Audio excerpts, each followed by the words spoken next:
A lot of controversy over whether you should leave leaf on the bed. And here's what I think. Well, you know what I think. I take the leaf off because I think it looks nicer. Now let's just see this small narrow bed that we've just done a bit of edging to. Now look at this. There, we started on this bed. Yeah. Okay. It's herbaceous with a few roses.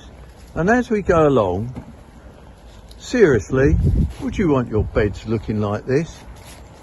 Look at the mess. Isn't that just a mess? You can't hardly see the defines between the edges of the lawn. The lawn needs raking off as well, which we'll be doing. We cut back some of the irises as well, because, yeah, okay, I know, all the little bugs live under the grass.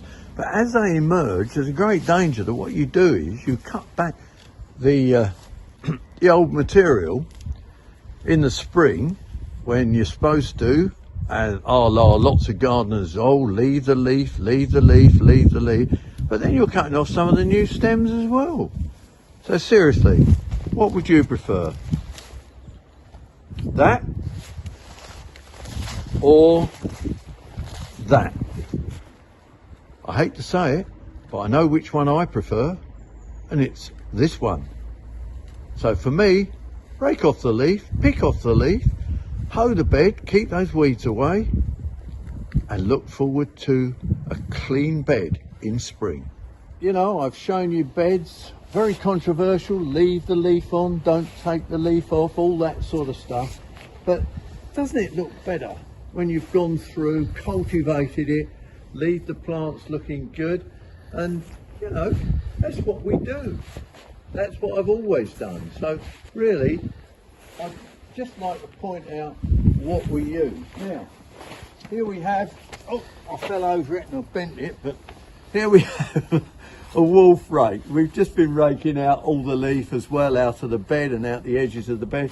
You just click it off, and one of the tools that you can use on beds, see how just click in. One of the tools you can use very successfully on a bed like this is a claw. Now look at that, you just go back with the, how fast is that?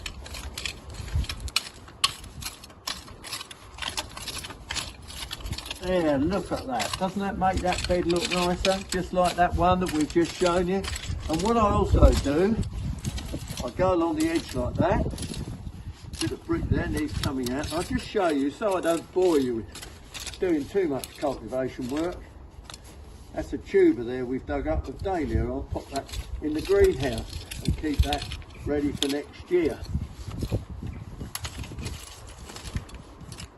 Now what I'm going to just show you is, here's one I used earlier, as they say, another click and fit hoe. And then what we always do is we go along the edge and just hoe that edge, just to leave it looking a bit smart, like that.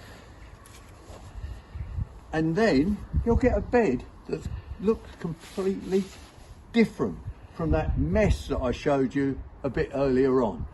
So there are, get out there, get the leaf off the bed if it's close to the house particularly, and make it look good. There's lots more to see on World Radio Gardening's site, so have a look at see what we do. And in fact, looking along the bed, you'll pick up that my edge to bed is not looking very straight. Tell you what, in a few months time we'll show you, when it's not too wet, how we put a line along and cut that off and get that looking really good. So there's more to view and more to learn in gardening.